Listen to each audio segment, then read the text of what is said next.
कि गुरुदेव जी, घर में लड़ाई झगड़ा बहुत होता है, इसके लिए क्या करना चाहिए। और कई आश्रमों में देखा जाता है कि साधुओं में लड़ाई झगड़ा होता है। कई गृहस्थों के घरों में सास बहू में लड़ाई झगड़ा होता है। कितने गृहस्थों के यहाँ भाई भाई में, पिता पुत्र में लड़ाई झगड़ा होता है। पड़ोसी से लड़ाई झगड़ा होता है। कितनी जगहों पर देखा जाता है कि राजनीति में पार्टी को लेकर के एक नेता दूसरे नेता से लड़ाई झगड़ा करता है। व्यापारी में लड़ाई झगड़ा होता है। ग्राहक और दुकानदार में लड़ाई झगड़ा होता है। मीडिया वालों से भी लड़ाई झगड़ा होता है। और कितनी जगहों पर ऐसा भी देखा गया है कि गुरु भाई भी लड़ाई झगड़ा करते हैं। सास और बहू ये दोनों भिड़ जाती हैं। तो ये लड़ाई झगड़ा है कहाँ नहीं, सभी जगह लड़ाई झगड़ा है। मजदूर और मालिक में लड़ाई झगड़ा होता देखा जाता है। ड्राइवर और मालिक में लड़ाई झगड़ा होता है। डॉक्टर और मरीज में भी मारपीट लड़ाई झगड़ा हो जाता है। और कभी कभी गुरु शिष्य में लड़ाई झगड़ा होता है। तो आखिर ये क्यों होता है और ये कैसे मिटेगा, इसका सवाल आज खड़ा हो गया।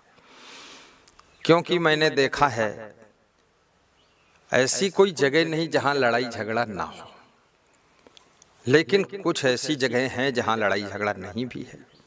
और लड़ाई झगड़ा को मिटाने के फार्मूले भी हैं। क्यों होता है लड़ाई झगड़ा, इसके पीछे रीजन क्या है।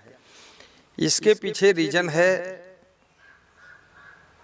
कि जब मनुष्य मनमानी करता है, गलत काम करता है, बुरे कार्यों में प्रवृत्त हो जाता है, किसी की सुनता नहीं है, समझाए से समझता नहीं है, लालच में फंसा हुआ है, चोरी भी करता है, बेविचारी करता है, जुआ खेलता है, ऊट पटांग काम करता है, न भाई की सुनता है, न पिता की सुनता है, न बेटे की सुनता है, उचित अनुचित का ध्यान ही नहीं रखता है, आलस्य भी बहुत है और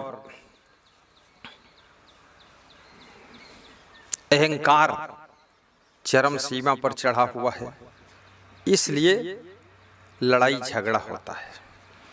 इसको मिटाने के लिए मेरा क्या कर्तव्य है और किस स्थान पर, किस सिस्टम में, किस कंडीशन, पोजीशन, सिचुएशन में मेरा क्या कर्तव्य बनता है।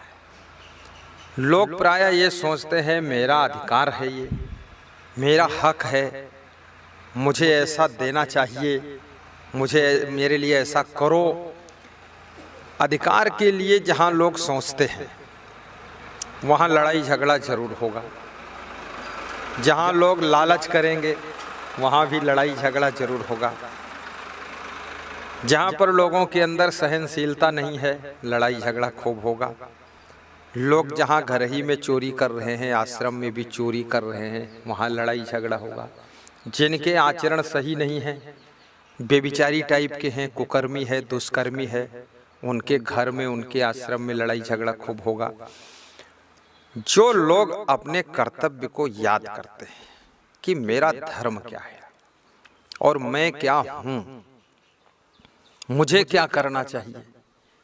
मान लिया सपोज आपके पिताजी शराब पीते हैं, आप लोग उनसे नाराज होते हैं, लेकिन अब आप ये सोचिए कि ऐसी कंडीशन में आपका क्या कर्तव्य है। पहली बात तो आप शराब मत पीजिए। पिताजी के शराब पीने की आदत के कारण पूरे घर में कलह कलेश मचा हुआ है। अब उस आदत को तुम मत सीखो। कितने घरों में पिता शराब पीता है और उसको बेटा समझाता था मत पियो पिताजी। 2-3 साल बाद वो बेटा भी पीने लगा, तो आप भी उसी राह पर चले गए। अब झगड़ा और बढ़ेगा। और यदि आपके घर में झगड़ा होता है, शराब पीना छोड़ दो, गुस्सा करना छोड़ दो, गम खाना सीख लो, सहनशीलता सीख लो। पक्ष पत्नी का सही है कि पति का सही है, सासू का सही है कि बहू का पक्ष सही है, सही की बात नहीं है, यहाँ बात ये है गम खाना पड़ता है सही पक्ष वालों को भी। देखिए भगवान श्री राम ने कितना गम खाया। जब सोने के मृग को सीता जी ने देखा तो सीता जी ने कहा कि हे राम, इस सोने के मृग को आप लेकर के आओ। तो राम जी ने कुछ तर्क नहीं किया, हालांकि वो जानते थे सोने का मृग नहीं हो सकता है, हड्डी मांस के पुतले का ही मृग होता है, ये मायावी मृग है। लेकिन सीता जी से उन्होंने तर्क नहीं किया। लक्ष्मण ने तर्क किया कि मेरे अग्रज भ्राता, इसमें कुछ हमें मायावी चाल दिख रही है, कुछ हमें गड़बड़ दिखाई दे रहा है, इसलिए थोड़ा विचार कर लिया जाए। तो सीता जी ने कहा तुम हर काम में अड़ंगा डालते हो। राम जी बोले हम सोने के मृग को ले आते हैं। लक्ष्मण ने कहा मैं साथ में चलता हूँ। राम ने कहा तुम यहाँ सीता की रक्षा करो, अन्यथा हम तुम दोनों चले जाएंगे, सीता अकेली रह जाएंगी तो सुपर्णखा आएगी तो सीता जी को खा जाएगी, मार डालेगी, इसलिए तुम इनकी रक्षा करो। राम चले गए। उस मायावी मृग को उन्होंने बाण मारा। वो मृग हा लक्ष्मण की आवाज करता है। उस ध्वनि को सुनकर के सीता जी सोचती हैं कि मेरे राम संकट में हैं। तो उन्होंने लक्ष्मण से कहा तुम जाओ राम की रक्षा करो। लक्ष्मण ने कहा कि राम ने कहा कि सीता की रक्षा करो। अब असमंजस में पड़ गए लक्ष्मण। तो सीता जी नाराज होने लगी कि मैं जो कहती हूँ वो तुम करो, राम यदि नहीं रह जाएंगे तो मेरे जिंदा रहने से क्या फायदा। तो लक्ष्मण जी ने एक लक्ष्मण रेखा खींच दी और कहा कि आप जो है इसके अंदर ही रहना, बाहर मत निकलना जब तक हम नहीं आएंगे। लक्ष्मण का जाना हुआ, पीछे से रावण का साधु भेष में आना हुआ। देखिए साधु भेष में रावण आया है। यहाँ पर भी सीखना चाहिए कि साधु भेष में हर व्यक्ति साधु नहीं होता है, साधु भेष में हर व्यक्ति महात्मा नहीं होता है।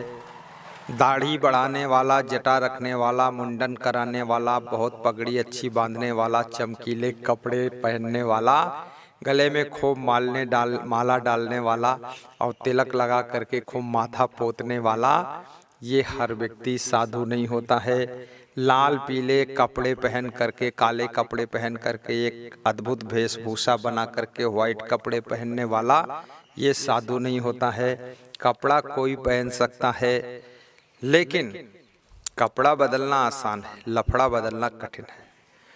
तो दुनिया को सीखना चाहिए कि साधु भेष में आप थोड़ा उस पर संदेह भी कीजिए कि रावण है कि वास्तव में ये साधु भेष में विश्वामित्र है कि अगस्त मुनि है, कि ये साधु भेष में ब्रह्मचारी महात्मा है कि बेविचारी है। इसलिए पहले परखो, जांचो, उसके बाद उससे जुड़ो। बिना जांच के, बिना परख के जुड़ोगे तो साधु के, नकली साधु से भी अशांति पैदा होगी। जैसे राम को अशांति हुई, लक्ष्मण को अशांति हुई, सीता को अशांति हुई। अब सीता जी भिक्षा देने के लिए लक्ष्मण रेखा लांघ जाती हैं, रावण उनको उठा ले जाता है, लंका सीता जी पहुंच जाती हैं, रोती गाती हैं। इधर राम जब वापस लौटते हैं, सीता जी को पंचवटी में नहीं पाते हैं। राम का मन भी दुखी होता है और राम लक्ष्मण दोनों आपस में तर्क नहीं करते हैं, सीता जी की खोज में लग जाते हैं और खोज में फिर राम रावण का युद्ध होता है। बहुत लंबी कहानी है, उसको मुझे सुनाना नहीं है, उसमें देर भी हो जाएगी। और सीता जी को वापस लाते हैं। वापस लाने के बाद राम ये नहीं कहते हैं कि तुमने लक्ष्मण रेखा क्यों लांघी थी या तुमने सोने के मृग को मारने के लिए क्यों भेजा था। तर्क वितर्क नहीं किया। राम ने सोचा मैं मेरा कर्तव्य निभा दूं, अब सीता जी से जो चूक हो गई, गलती हो गई, उसको हम क्षमा करते हैं। तो परिवार में यदि झगड़ों से बचना है, जहाँ पर आप रहते हैं, चाहे साधु समाज में हो या गृहस्थ समाज में हो, घर परिवार में हो या कि राजनीतिक पार्टी में हो, तो वहाँ 2-3 बातें ध्यान रखने योग्य है। गलती करने वालों को क्षमा भी कीजिए, और ज़्यादा गलती करते हैं, जैसे रावण ने बहुत बड़ी गलती किया तो राम भगवान ने उसको दंड भी दिया। परशुराम ने राम को गाली दिया, कठोर शब्द बोले, राम ने क्षमा कर दिया। लेकिन कुंभकर्ण को राम ने वध करके दंड दे दिया। राम ने रावण का वध करके दंड दिया। बहुत बड़ी गलती किया था बाली ने, सुग्रीव की पत्नी को रख लिया था, राज्य छीन लिया था, तो उसको भी वध करके दंड दिया। तो कब किसको कितना कहाँ दंड देना है, कब कहाँ क्षमा करना है, कब कहाँ गम खा लेना है, कब किसके साथ झुक जाना है, कब किसके साथ चुप हो जाना है, ये सब हमको विवेक रखना चाहिए। कभी आपकी पत्नी गलती करती है, कितनी स्त्रियां हैं तो वे फिजूल खर्ची बहुत करती हैं, जिसके कारण पति पत्नी में झगड़ा होता है। कितनी स्त्रियां रोज रोज नई नई साड़ी पहनना चाहती, 365 दिन में 365 कलर की साड़ी पहन। कितनी लेडीज तो ऐसी है जो कि हर घंटे में साड़ी बदलना चाहती है। पति की चाहे पीठ बिक जाए पर उनकी साड़ी नहीं होनी चाहिए। और कितने पुरुष लोग ऐसे हैं, हीरो बने रहते हैं कि न जाने कितनी ड्रेस बदलते हैं और न जाने क्या क्या फिजूल खर्ची करते हैं, पान तम्बाकू डली सब सुपारी खाते रहते हैं। उसके कारण भी घरों में झगड़ा होता है। तो आप घर के झगड़ा से बचना चाहते हैं तो नशा व्यसन छोड़ दीजिए। आपकी वाइफ कहती है आप दारू मत पियो, तो क्या फर्क पड़ता है, मत पीजिए। क्योंकि बचपन में 20 साल 22 साल की उम्र तक तुमने नहीं पिया तो क्या फर्क पड़ा। अभी बीमार हो जाओ, हॉस्पिटल में 6 महीने भर्ती रहो, टांग टूट जाए, दारू तो दारू बीड़ी पीने को नहीं मिलेगी, तो आप कैसे मन को रोक लोगे। अभी आपको गलती हो जाए, जेल में चले जाओ, वहाँ 10 साल रहो, वहाँ दारू नहीं मिलेगी, तब कैसे आप अपने मन को रोकोगे। तो जेल में आप परवश होकर के मन को रोकोगे, हॉस्पिटल में परवश होकर मन को रोकोगे, तो आप कृपया अपने घर में सबस होकर के मन को रोक लीजिए।